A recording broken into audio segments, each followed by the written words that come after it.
Hello, everybody. You're very welcome to the I'm Here Connect series today on Thrive Through Menopause. And I do notice that we have a good few of our clients here today. We've got CISC, Fáilte, CORE, Western Postform, TLI, and also I see some friends from Ogilvy as well. I also want to welcome our panelists, Loretta Dignam, founder of the Menopause Hub, the dedicated menopause hub here in Ireland, and also Dorcas Barry, Associated Trainer for Ireland at Henpicked, Menopause in the Workplace. I also want to thank Catherine O'Keefe from the Wellness Warrior for her input into the research into today as well. And a special thanks actually to a man in our audience today, Richie Butler from Siska & Sons, which is a construction company, male dominated, but I just wanted to praise him in particular for really driving the company vision around diversity and inclusion. And when it comes to anything that's gender-based and equality, it's important that everybody is part of the conversation so that we all create a solution for society in itself. I'm Caroline Clark. I'm Managing Director for Europe for I Am Here. And for those of us who don't know us, we are a cultural change movement in the workplace and schools as of 2 weeks' time, where we embed the belief that it's okay not to feel okay, and it's absolutely okay to ask for help.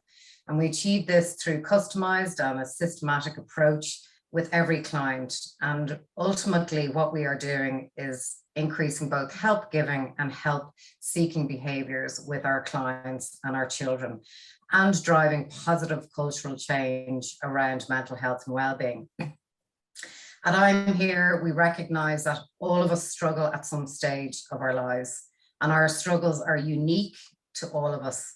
And what we like to do is shine a light on support across all well-being pillars to enable us easy and speedy access. And one of the ways we do that is through the I'm Here Connect series that we're on today.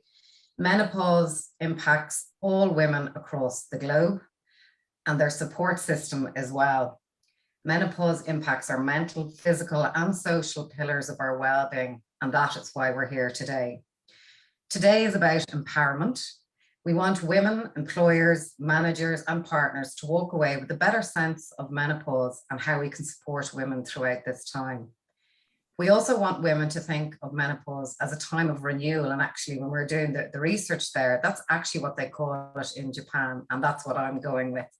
If we can inspire, inform, and empower women and their support system, then menopause can be managed and we can all set ourselves up for a long and thriving life. So getting into it then, I want to thank all of you in particular for coming today, and those who actually filled out a questionnaire, because I think myself, Loretta, and Dorcas were keen to cover the topics that you wanted us to cover. So apart from the symptoms, there was a really a clear desire on how we approach menopause in the workplace and how we create that support system for women. We also have some individual questions, some of which we'll go through today. Just before we start, some elements of today may trigger you, particularly if we're talking about the mental health impact of the menopause. And if that's the case, please do reach out for support. Aisling is going to put in the Super Ambassadors that I Am Here address into the chat box should any of you need support either during or after the session today. Please do use the chat box for questions. This is your time. This is about you gaining knowledge. So, and if we don't respond to them all immediately, we'll try and cover them when we're talking about the topics. And just to note as well that every woman is different and with your own medical history. So it would be difficult for us to answer any medical questions, and we would advise that you talk to a consultant. We also have some hashtags that you can use as well. Hashtag Thrive Through Menopause, hashtag I Am Here Tribe, and also Pulse Learning. So Aisling will put that in. So turning to Loretta and Dorcas, you're very welcome. You both have had a long, successful careers in other fields. And actually, Loretta and I worked together many moons ago in Diageo, and then was also a client of mine. And also, Dorcas, you've had your own journey as well, and we crossed paths in a recent business endeavor as well.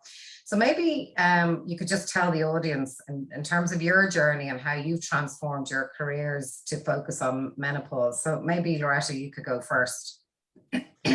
Thanks a million, Caroline, and thanks for everybody for showing up today. I hope you benefited hugely from this. To be honest, I wish there'd been these kind of things when I started off on my menopause journey. It would have made life a lot simpler. So my background is I've worked in major multinationals, the corporate sector internationally in Ireland. I've worked at Mars, Diageo, Kerry Group, all big, great names. And I was working, I'm on the board of the Abbey Theatre for about 6 years. I've just stepped down, and I chaired their Gender Equality Committee. And I guess I saw the power of policy change there, and that sort of got me thinking about what other things I could do. So a month before I turned 50, my period stopped, and I didn't realize that was forever.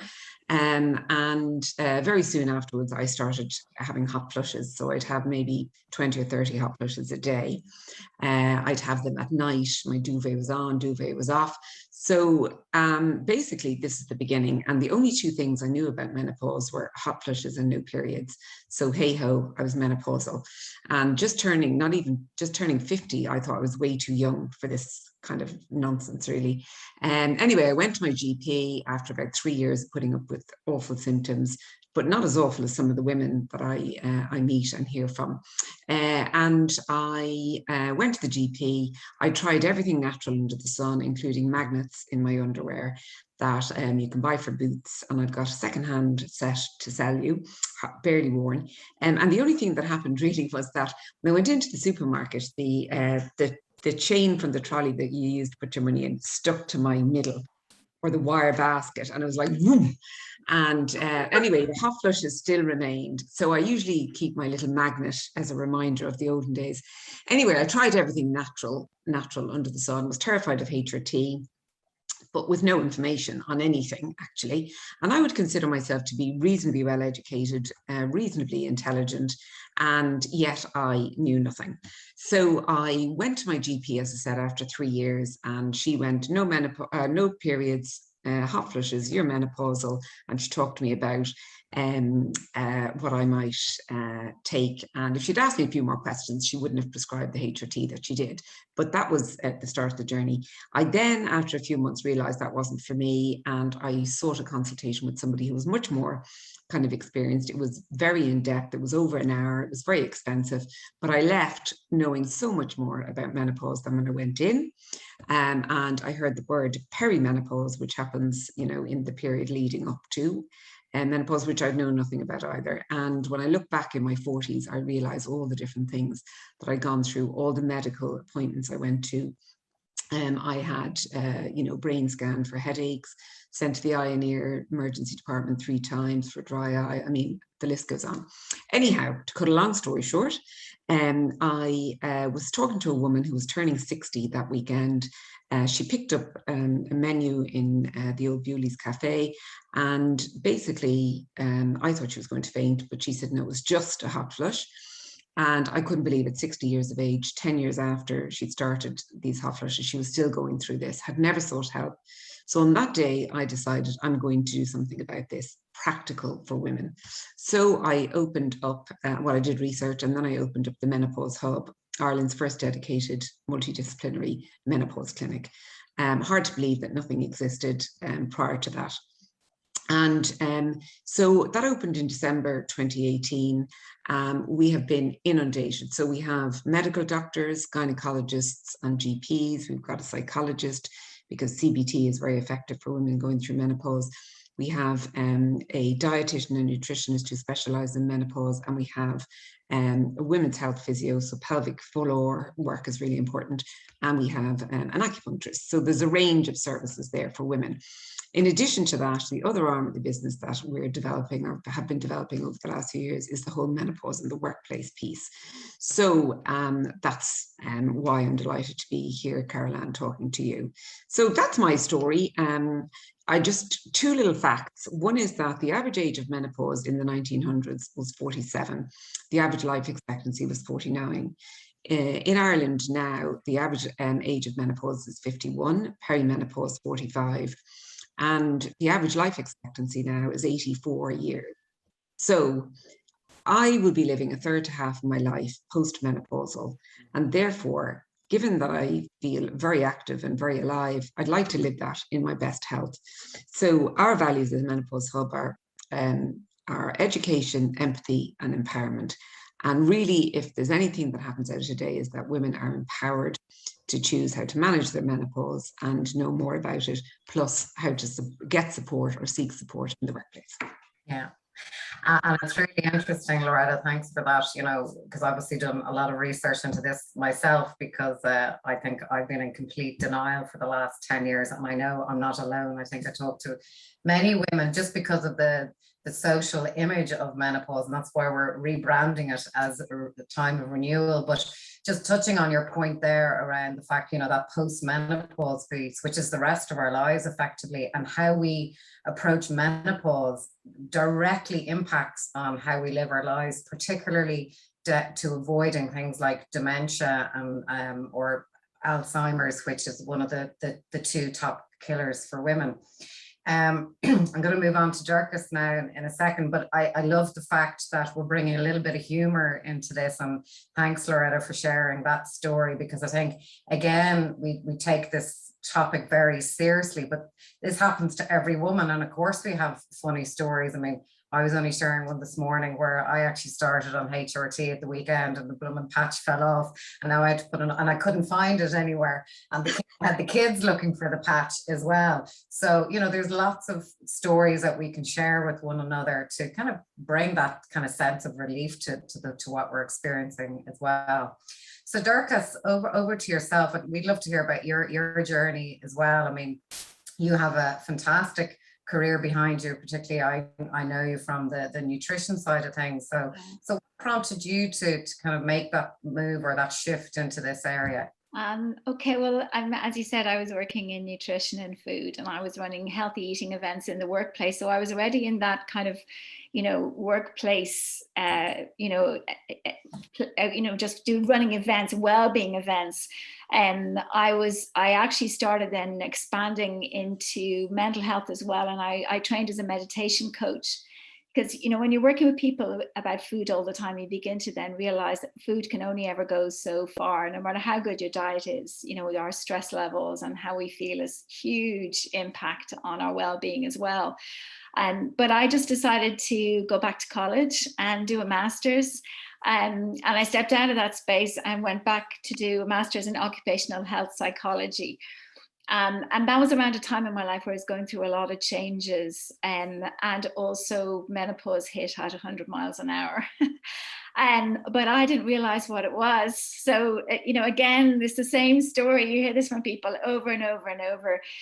Sometimes we're so close to what's happening, we don't realize.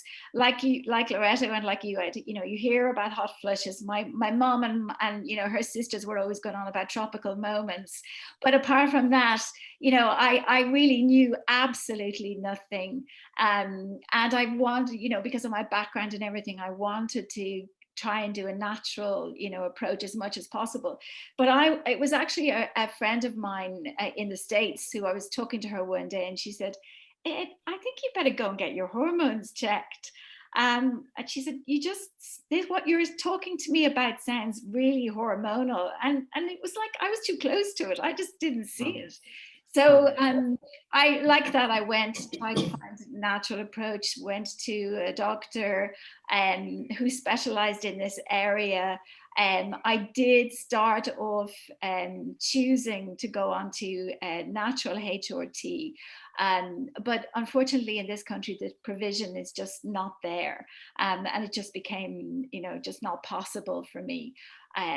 But you know, there's lots of changes in HRT now. It has come a very long way. So, you know, I looked at all of those options. I made decisions around that, which was best for me. I looked at lifestyle changes as well. Lifestyle changes make a massive difference. I started tracking my symptoms and seeing the patterns of when the symptoms got worse, and then finding some natural supplements that helped with the kind of little day irritating things like Loretta, you were saying about the dry eyes, you know, supplements that helped with that, supplements that helped even down to, you know, magnesium bath at night to help to sleep, you know, just finding all of these little things, you know, medical, lifestyle, and just putting it all together. As I was going through all of that, I had to come up with a topic for my research project for my master's in occupational health psychology. And because of what I was going through, I chose menopause. So I did a series of interviews with women in the workplace in Dublin to find out what the issues were. It was really an investigative piece, because even though we have lots of research, it's all UK based. And we tend to, in Ireland, you know, take that as being the same as Ireland. And it just isn't, because we have a completely different provision. We have a completely different system. And also, they're kind of ahead of us in the UK. They're further down the road in terms of awareness and what workplaces are doing. So that research was very sobering. The results that I got back and the information from the women I spoke to, when I finished my master's, I was, what do I want to do? And I just decided, no, I want to be part of this solution. And so I looked around and I started working with Henpicked, because I was just really impressed with what they do and how they help organizations. And I started working with them last October. So, yeah. Brilliant.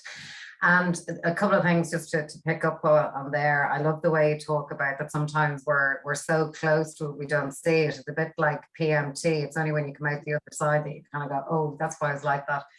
And my husband said to me recently, he said, Jesus, you seem a little bit snappy at the moment, like you're just ready to pounce. And I just said, well, you better strap in, because I'm going through the perimenopause, moving into the menopause. So, you know, it's going to get worse. But joking aside, you know, the symptoms, like that's only one element of it. And I think when I was doing my research, and I'd love some thoughts from yourselves as well, and maybe some guidance to the audience as well, is that, you know, you mentioned it, Loretta, around the stages of menopause, but when it comes to the symptoms themselves, like one of the facts that I found interesting was that 1 in 4 women don't experience, you know, symptoms. 1 in 4 have extreme symptoms, and then 3 out of 4 have medium to light symptoms, which I was like, well, that's actually very positive statistics for me, because I'm hoping to be well, certainly not going to be the 1 in 4, because I already have symptoms, but certainly that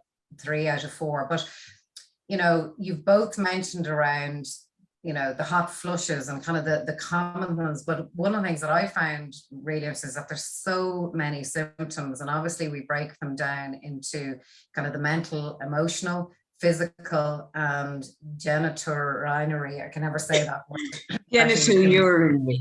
Yeah, thank you. What really surprised me the most was the mental and emotional impact, particularly in perimenopause and moving into menopause, around anxiety and depression, and also memory loss as well. And that they were actually the questions that came back the most from the group here today, in terms of that, the mental health impact of menopause. So maybe you could just talk to us a little bit more around that. Yeah, I mean, just 2 things. One is that, you know, menopause is like puberty in reverse. Can you imagine? So particularly for a girl going through puberty, is the estrogen is flooding into the body, and it touches almost every cell. And if it doesn't talk to that cell, if it doesn't touch that cell, it talks to that cell. We wouldn't dream of not preparing our children for puberty. We would not dream of preparing ourselves for our children's puberty. And a lot of emphasis goes into that in schools and in the home. And yet this is another seismic event, particularly, well, for women, where basically what happens is that during the perimenopause phase, which is in the lead up to the kind of the end of the periods, if you could imagine, it's a bit like the oil in the engine. So the estrogen is a bit like the oil in the engine. And really, when that oil is depleting, because that's what's happening, the car starts to stutter and things start to go wrong. And then what can happen is it can be ups and downs like that, and surges of hormones and so on, before you actually reach the postmenopause stage, when the periods actually stop. So it's estrogen is that's primarily important. But as I said there, it touches every cell, or has a conversation with every cell in the body. So the impact in terms of the symptoms are wide ranging. And we have at the Menopause Hub, I compiled from a patient perspective, if you like, a symptom checker, which has up to 40 different symptoms on it. And I divided them into those blocks, so that women could very easily have a look and join the dots about what's happening with their body. And so the thing that surprised me, because I didn't suffer with very many of the mental, emotional ones. I did have brain fog. I did have, kind of concentration lapses. My confidence would have been impacted, but I didn't have anxiety or depression or panic attacks or the mood swings that a lot of women would report. And for some women, this is the first time in their lives that this has ever happened.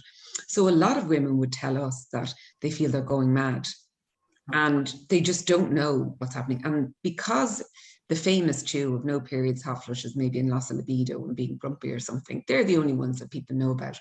So therefore, women don't associate these symptoms. And it can be very frightening.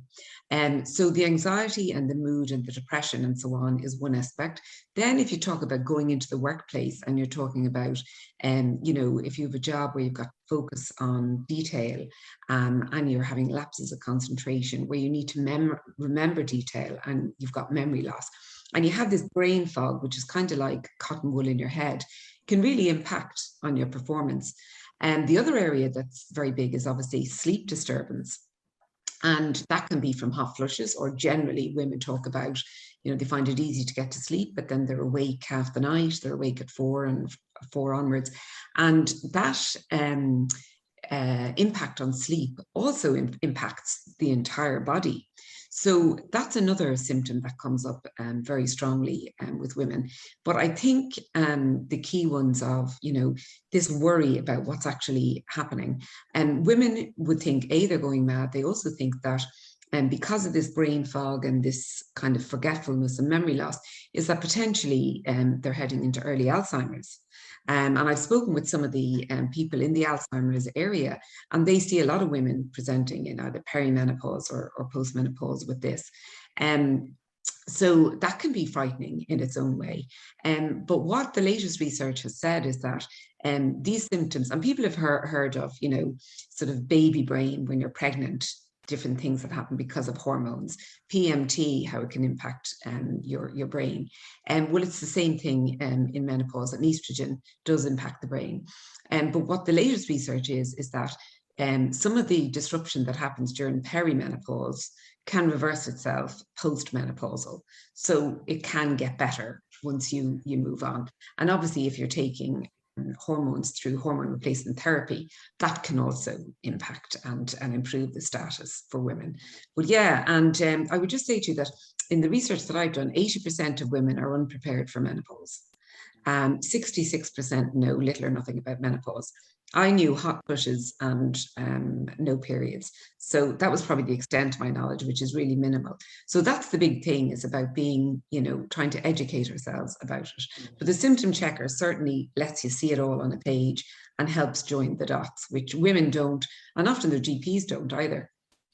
No, I think that's a really good point, because I even think about myself, and a little bit like with I Am Here, because I work in mental health and wellbeing now, I kind of disclose my own journey. But I was on medication back in 2013-15 for burnout and anxiety, and unfortunately I had to go back on them again. It's nearly 2 years now, but it felt different this time, because I had all my coping mechanisms set up. I had done all the work, and it definitely felt different. And I said it to my GP, and clearly it was probably, I won't definitively, but it must have been partly to do with perimenopause. And then the treatment of that's very important. So it's done in tandem with other interventions as well. So I think that knowledge piece is really important. And Dirk, is just going to you just on the mental health side of things, and just within the workplace, because obviously you have that background in mental health. Is that one that you're seeing a lot in the workplace in terms of how to deal with that element of it, or does it tend to be quite mixed across all the different pillars? It's actually changing, and it's really interesting. You know, the statistic that you were talking about, 3 in 4 women will have symptoms. That's actually the same statistic of women that say that their symptoms affect them in the workplace. 3 out of 4 will say that their symptoms affect them. And the top 5 symptoms that the research has previously shown us include things like fatigue and hot flushes, and then anxiety and lack of concentration. But in the last 1.5 to 2 years with COVID, well, 1.5 years now, that has actually started to change now, because with so many more women working from home, they have much more control over the physical symptoms. So can layer clothes, can change, open a door, ventilation, whatever heating temperature they can control. Whereas the isolation and the loneliness and the lack of contact with peers or co-workers that might be offering support is much lower. So what we found is that all the psychological symptoms are now much higher than the physical symptoms, because it'll be interesting to see what happens in the future. I know that the statistics say that 50 to 70% of people want to carry on working at least partly from home. So this is something in the long term that we're going to have to look at. But just one interesting thing that I came across in my research, just on the subject of hot flushes, is that what I found is that hot flushes were not just a physical a symptom. They were also a huge trigger for psychological symptoms as well. Because what happens with women a lot is that they get so anxious that they're going for fear of getting a hot flush. And that can send them into a spin, absolutely. And I've heard stories of people hiding in toilets, of trying to change meeting times, call in sick or whatever, just because they were getting so anxious about this. And we do know as well with symptoms that there's a bi-directional relationship. So it isn't just about how our symptoms are affecting our workability, but there is also triggers in the workplace that make our symptoms worse as well. So we always have to look at these things from both directions, and particularly in that respect, if those systems are put in place to help somebody that they don't have to get anxious about their hot flushes, then the chances are that their experience of the hot flush will actually be lowered as well. So that was something that came up hugely in the research that I did. But there's a massive amount that we can do about all of those psychological and anxiety symptoms. So that's Caroline, sorry, can I just interrupt there for a second? Because I can remember giving presentations, and of course I never told anyone I was going through the menopause at the time, and for a number of reasons. One is I was too embarrassed. 2, I didn't want people to know my age, and then if they knew my age, they'd consider me to be kind of over the hill and an owl type of thing, and I didn't want that. And the reality of it is that people can guess your age, give or take 5 years. So what I do, I can remember making presentations very seen to boards and whatever, and having a hot flush, and they could be triggered by hot drinks, by stress, by anxiety, by rushing, by lots of different things. And I tried, I cut down on my alcohol intake, I cut down on my coffee, my tea, my hot drinks. I did all those things, but and I wore my magnets, and it still didn't help. But I can remember making presentations and experiencing a hot flush. And it is this intense heat that goes right through your body, and you can't get your clothes off quick enough. But obviously I didn't take my clothes off. And then you could feel I could feel the kind of the perspiration or whatever on the ends of my follicles of my hair. And my makeup would be kind of sliding off. And I'm trying to make a presentation. So I'm knocked off stride, wondering what everyone else is thinking. How do I appear? And no wonder one's confidence gets impacted and knocked. And that's the hot flush, without feeling the fatigue that I felt, which I described as a slow puncture.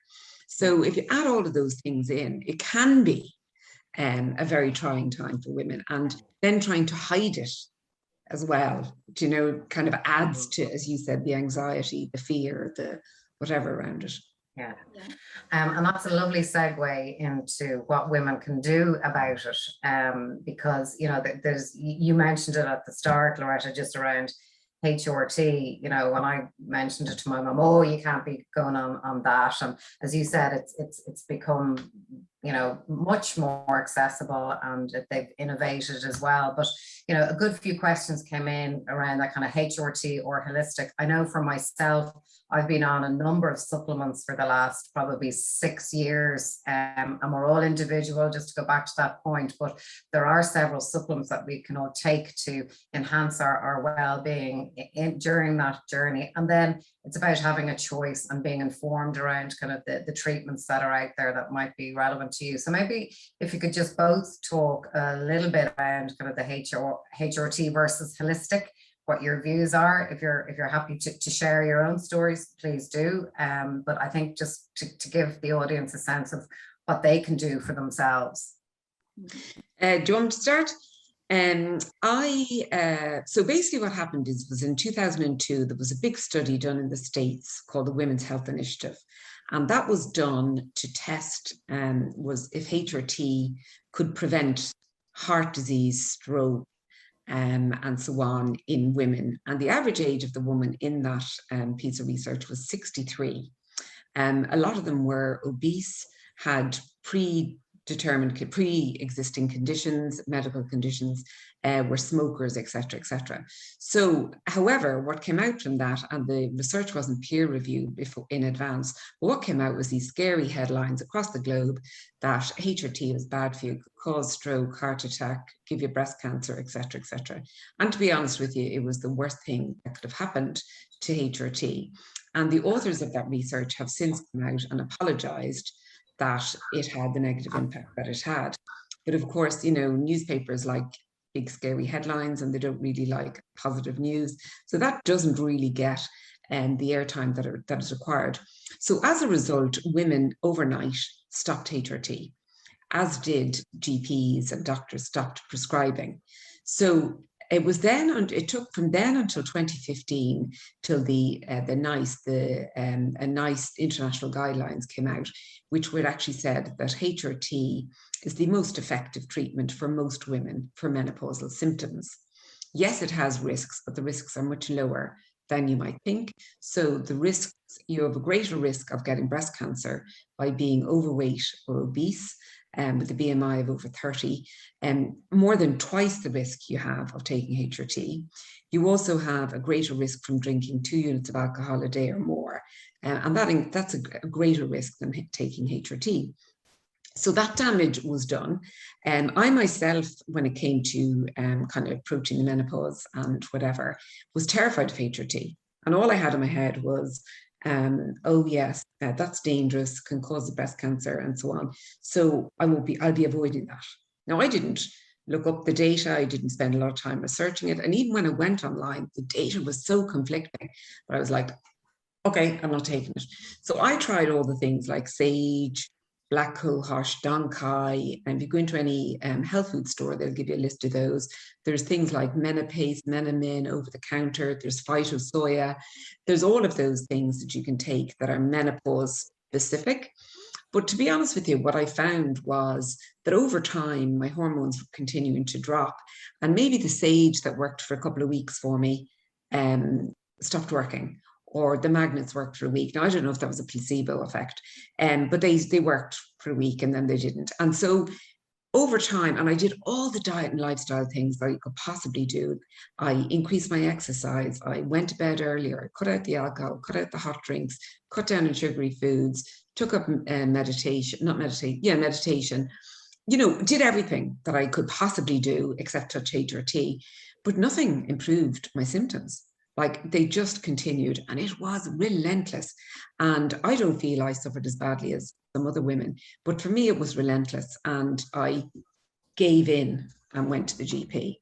So to be honest, within a very short space of time, a month or so, my hot flushes were diminished. By the time I went back for my first review, my estrogen level was increased, and the hot flushes went completely. And then I went on testosterone. So I'm on 3 hormones, and they're called bioidentical, nature identical, or body identical. And these hormones are the most modern hormones available in the world. They're usually prescribed in Europe, but not in the US. The US really focus on what are called hormones made from pregnant mare's urine. So they would be in that area. Most of Europe would be in the more modern. And so they're called, as I said, bioidentical, body identical, nature identical, and they're made to mimic exactly the female hormones. And they're delivered primarily transdermally through the skin, so through gels, which I take, patches, which you're on, and creams. And so I started on estrogen separate to progesterone because I'm sensitive to progesterone, and I added in testosterone. And most people don't know anything about testosterone, but testosterone can be very important for some women. It can help not only with libido, but it can help with energy. It can help with va-va-voom, vitality, concentration, that kind of stuff. So I've been on those. And to be honest with you, within 6 months, all my symptoms were gone. And I fell back to my old self. And all I wished I'd known was, I wished I'd known about all of this in my 40s. Yeah. I know, and it's really interesting to talk about the testosterone there, because I didn't know that we actually produce 4 times more testosterone than we do estrogen before we hit the menopause. So it's an incredibly important one. And also the timing of when you introduce it as part of your kind of your plan as well. Dorcas, over to you. I think you talked a lot about the lifestyle piece. And even when I was in talking to your doctor in the Menopause Hub, you know, I got a fright because I was kind of going, oh my God, I'm actually more likely to get breast cancer because the amount of wine I'm drinking. So I've actually cut my wine intake by half in the last 2 weeks because, you know, I recognized the damage I was doing. So maybe Dorcas, you could maybe pull up the lifestyle side of things. And we did get a lot of questions in around kind of the diet, nutrition, exercise piece. And again, it's very individual, isn't it? Yeah, absolutely. I mean, whether you do or you don't decide to take HRT, the lifestyle, all of the different lifestyle elements are super important, and they can help as well. One resource that I'd really like to mention, because I think it's really good, is there is the patient arm of the British Menopause Society is called Women's Health Concern. And that is a fantastic resource for anybody to go on to have a look at educating themselves around HRT, because one of the consistent statistics that come up again and again and again is 70 to 75% of women don't feel they have enough information to make that choice. And there is no right or wrong choice. There's just a choice that's right for you. Whatever that may be. And that could be a mixture of different approaches, or it could be just one, whatever, you know, as you've already said, you know, everybody is different. There are no 2 women on the planet who will have the same experience of menopause. So that is really important to remember that. But the Women's Health Concern have a huge amount on their website of information around HRT that you can learn about, all the different types, of which there are, as Loretta said, many now, and it's constantly changing. All of the HRT that's now delivered through the skin transdermally is non-systemic, so it doesn't go through your body, so the risk is much lower. But they have a fantastic fact sheet which shows the comparative risks. So you were both mentioning about the wine, but it shows everything else. So all the normal risks that we would be used to hearing about, like exercise, or if you're a little bit overweight, all those more usual ones, it shows HRT in comparison to all of those risks. So it's a really good thing to signpost to people to have a look at, because it gives you a much more clearer picture of the reality of the risk involved. But then, you know, just in terms of the lifestyle approaches, then I'll go back to tracking symptoms again. You know, we've had clients who will say to us, I track my symptoms, I realize that my hot flushes were 10 times worse on a Friday, Saturday night. And you can guess why. So, sometimes it's just about making the choice, about saying, well, I'm not going to have any wine to drink on Friday night, but I'm going to have one glass on Saturday night, and I'm going to put up with the hot flushes. It's just about choice. But you feel in control. And this is what's really important. Just in terms of the other lifestyle choices as well, really important in terms of diet to up your antioxidant intake. And the easiest way to do that is eat by color. If you're eating a really colorful plate of food, don't get bogged down with any of the science. That's the super easy way to make sure. And just so, because a lot of people have heard the term antioxidant, but they don't understand what they actually do. And if you can imagine, when you put lemon juice on an apple, the apple stops browning because of the lemon juice. Well, that's what antioxidants do on your body, inside and out. So if you're eating lots of antioxidants, then you're really helping the cells in your body to perform at their best. And they really are anti-aging in that regard. So yeah, diet is really important. We would always say to people, exercise, yes, but it's more important to try to do something little every day. So whatever the little amount that you can do, that you incorporate into your routine, rather than going on a mad exercise, 1 or 2 hours, at the weekend or whatever. So that's really important. And stress is one of the biggest issues around menopause. And the reason for this is because particularly in postmenopause, once we go through that 1-day event of 12 months with no period, and you're then postmenopausal, as you said, for the rest of your life, the part of your body that produces the estrogen is the adrenal glands. But the adrenal glands are also the glands that produce the stress hormones, the cortisol. So if you're super stressed all the time, your body is going to straight away go to producing cortisol, and it's not going to be producing even the natural amount of estrogen that you would be producing.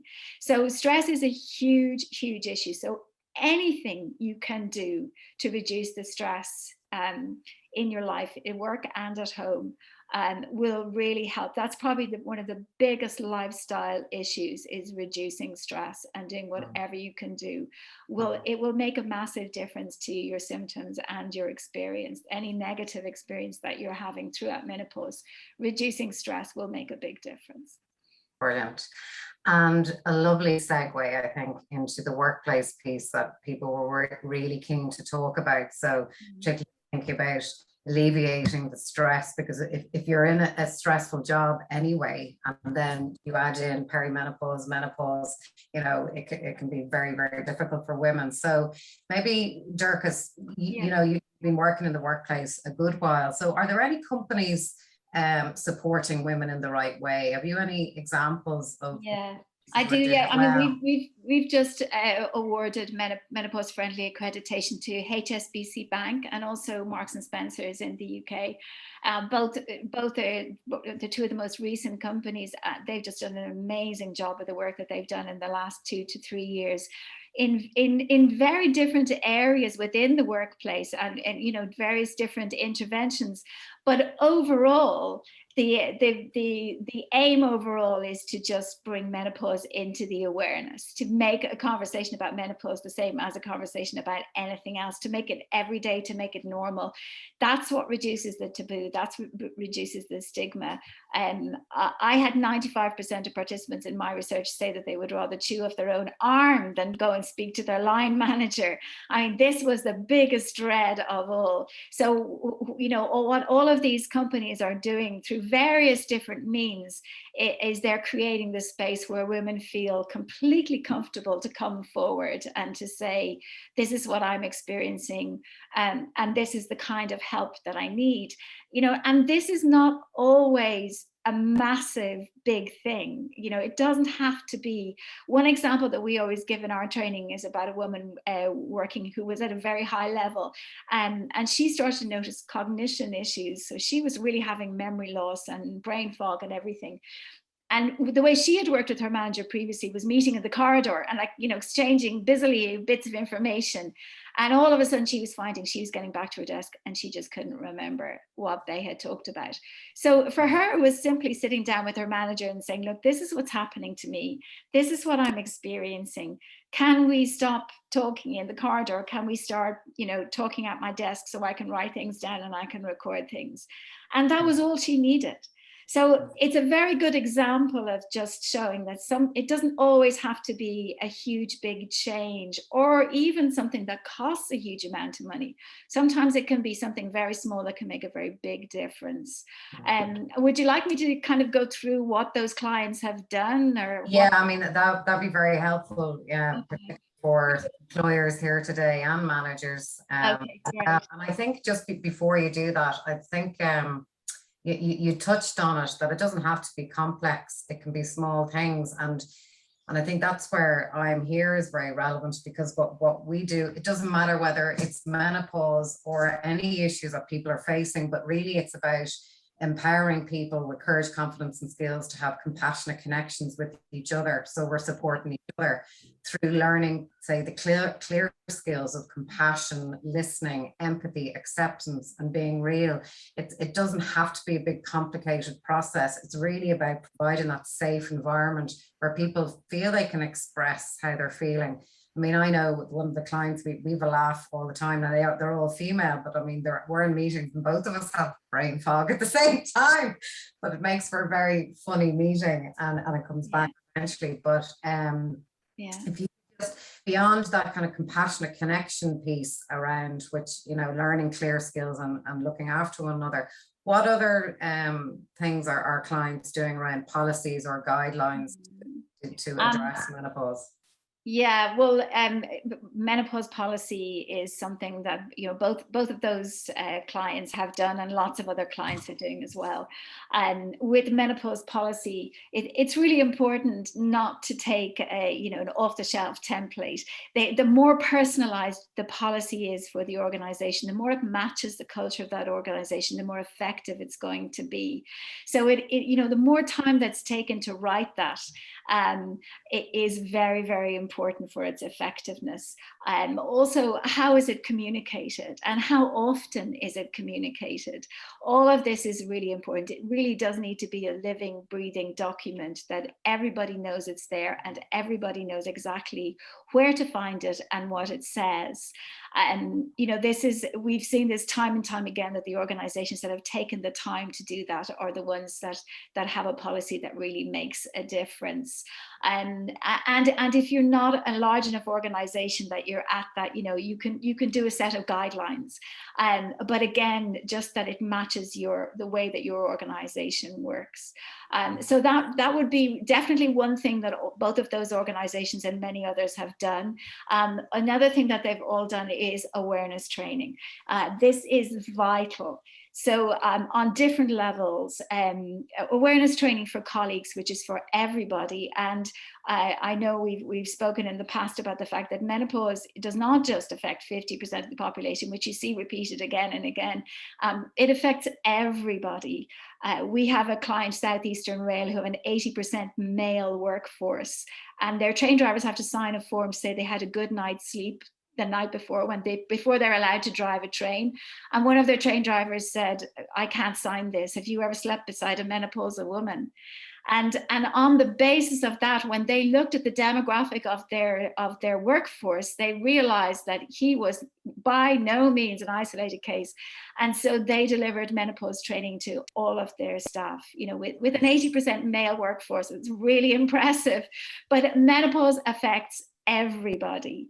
And so awareness training is really important for everybody. And then also specific line manager awareness training, because that is different. And one of the biggest problems that line managers have is the confidence that how do I approach a woman? How do I speak to a woman?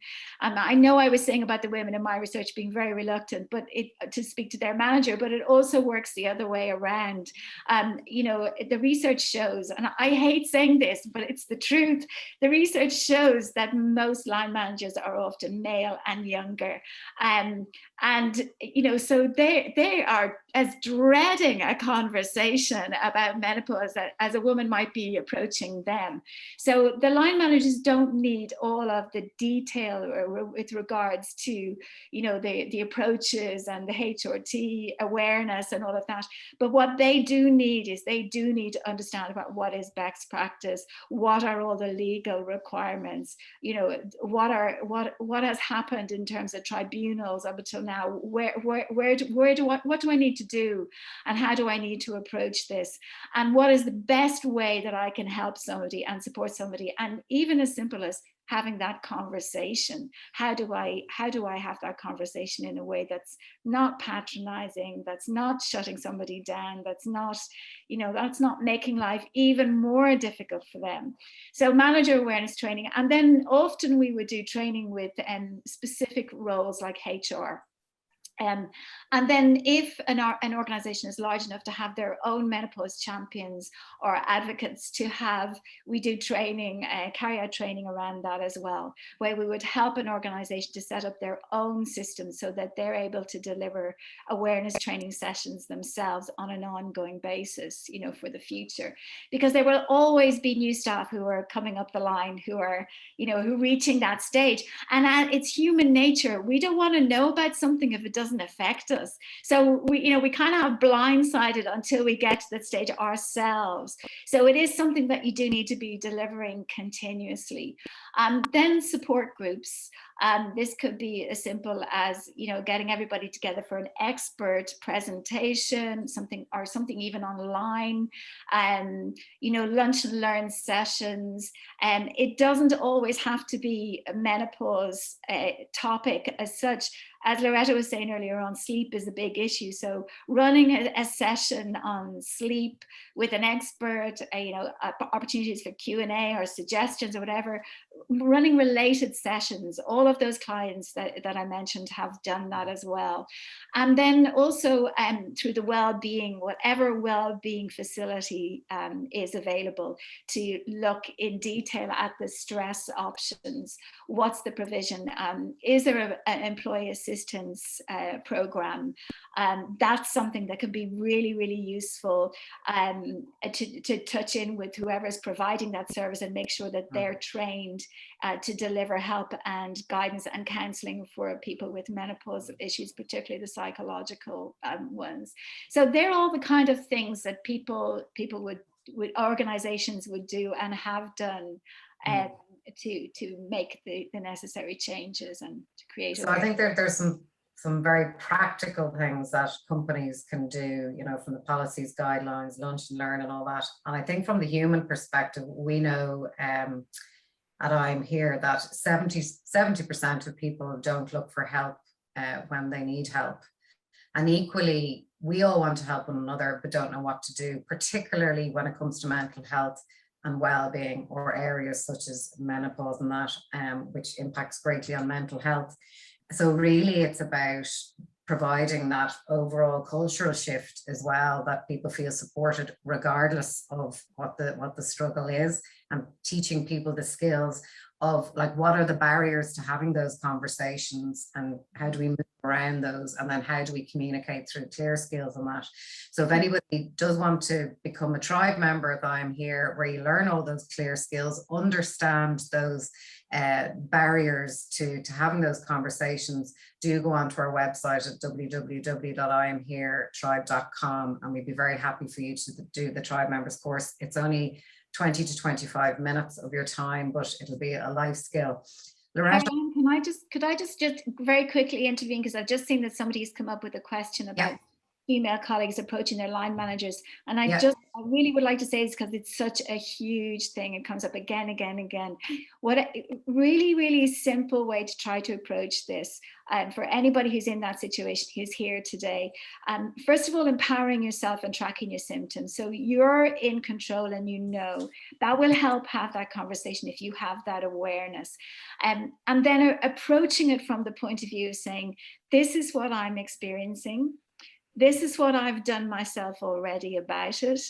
And this is what would really make a difference to me. This is what would help me with both of us, like in the work situation, this is something that would make a big difference.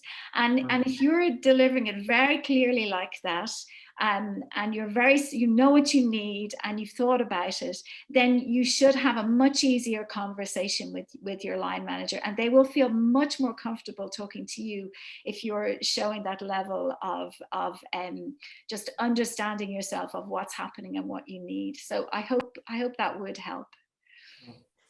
So Loretta, I know you probably like to add to this conversation, maybe also thinking around when you think about policy, like what does it look like? We've had some questions in around, should women have time off when they're going through the menopause?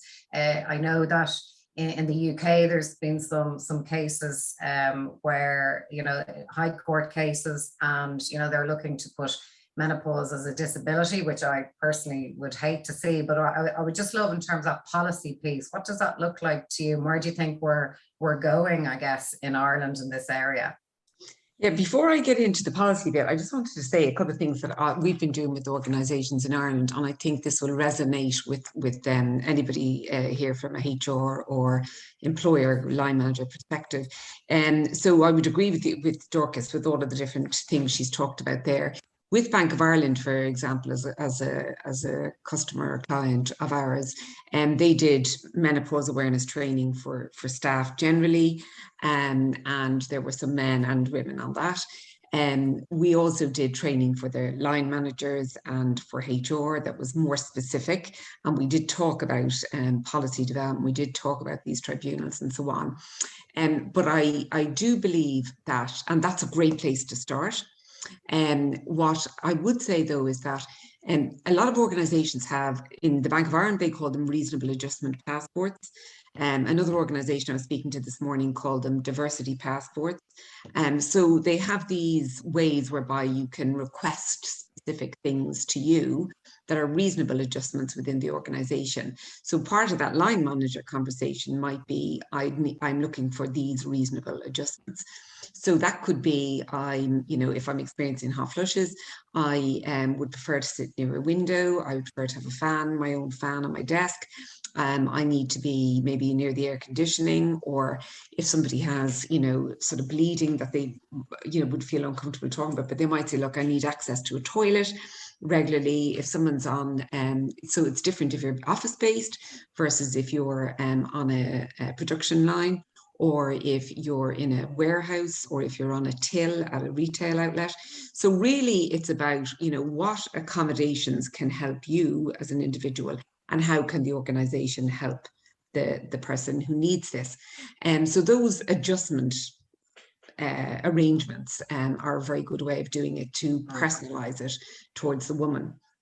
And the other thing I think is that by actually organize, so I think it's a push and pull kind of conversation, in the sense that organizations need to come out and say that they're menopause friendly. We're happy to embrace this, to discuss it, whatever. We're happy to work our way through this, and start maybe with the awareness training and so on.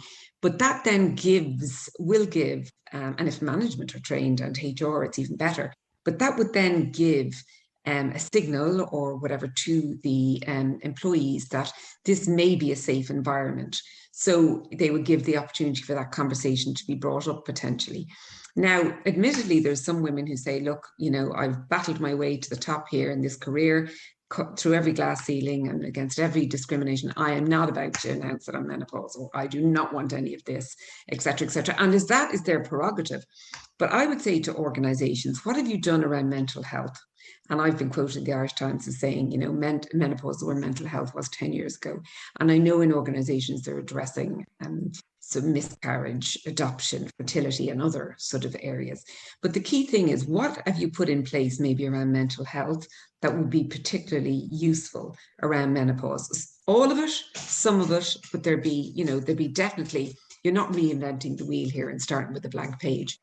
So just to get on to your answer then, sorry, about policy. So organizations can look at adjusting their existing policies.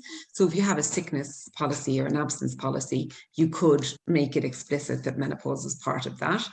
You can have or you can go to a full-blown menopause policy, and included in that would be some of those things around, so awareness training. You might even want to start off with a survey amongst your organization to kind of get a temperature check on, you know, menopause knowledge from management, HR, staff.